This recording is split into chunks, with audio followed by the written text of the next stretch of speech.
Macron. He's the one that we call the biblical man of sin. And we have been saying that for quite some time. And that is a huge statement to make. Calling another human being the biblical man of sin. Now, you would think that 4 to 4.5 years after we first said that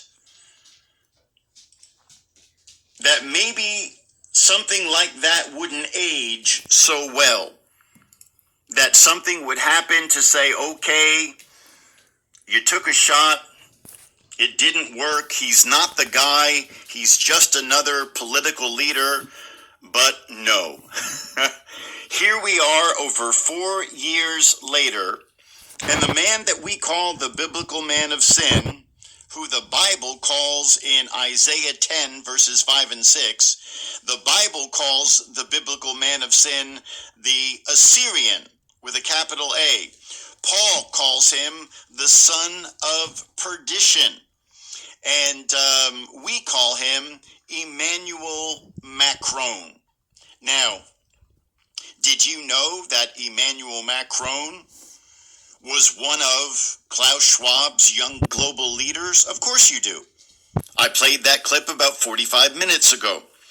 And we have talked about Klaus Schwab and Emmanuel Macron for dozens of hours over the years. And I want to set the stage for you. This week at the World Economic Forum in Davos, Emmanuel Macron took the stage and he spoke to a packed house. But there was only one other person on the stage with him, and that was Klaus Schwab. And he was sitting there kind of reclining in almost like an easy chair type of thing. And Klaus Schwab is so proud of Emmanuel Macron.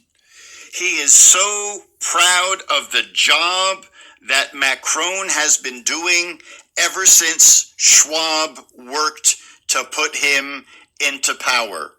So I want to play this clip for you so you can get a good idea of Emmanuel Macron's vision for the world. Now you would think, why would the president of France, it's not the world's largest country, it's not the world's most powerful country. France doesn't have the world's greatest military. It doesn't have the greatest air force, doesn't have the greatest navy, doesn't have the greatest army, doesn't have the greatest GDP. So why would a relatively medium-level nation in terms of financial and military power, why would a nation like France have a leader who even thought that they could reshape global society? And yet, that's exactly who is the president of France, Emmanuel Macron. And he has 5 names. In the Bible, 5 is the number for death and for judgment. His full name is Emmanuel Jean Michel Frederic Macron. Emmanuel means God with us. Jean means the Lord is gracious. Michel means who is like God. Frederic means a peaceful ruler. Macron means a short, straight, horizontal mark. So, Emmanuel Jean Michel Frederic Macron.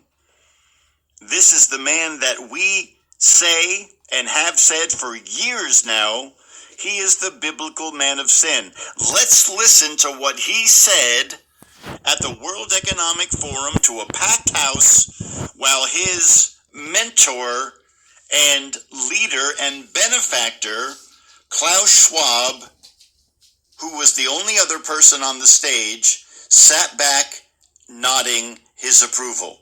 Take a listen.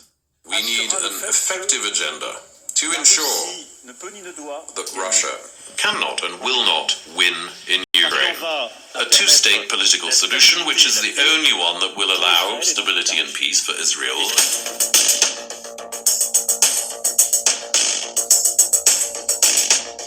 After the start of the conflict, of the attack,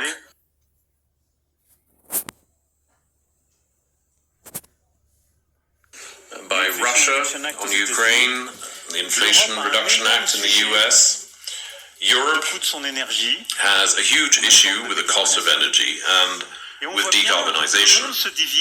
We can see the world divided. There's great tension between the US and China.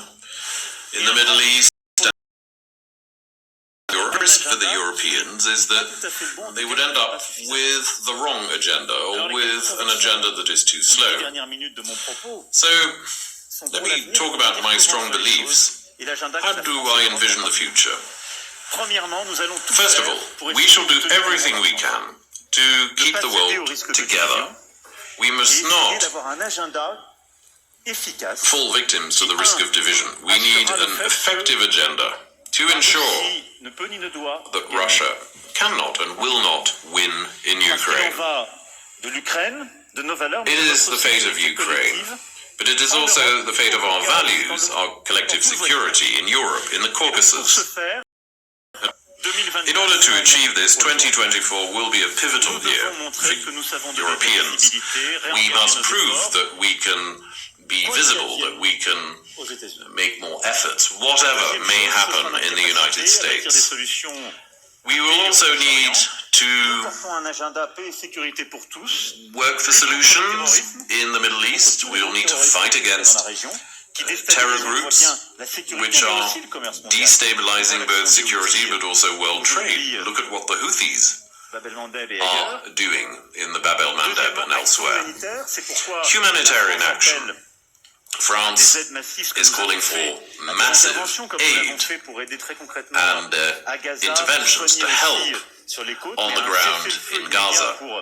And France is also calling for an immediate ceasefire to provide humanitarian aid to these populations. And then a two-state political solution, which is the only one that will allow stability and peace for Israel and the broader region. I think it's a challenge for Europe, and the Europeans have a contribution to make.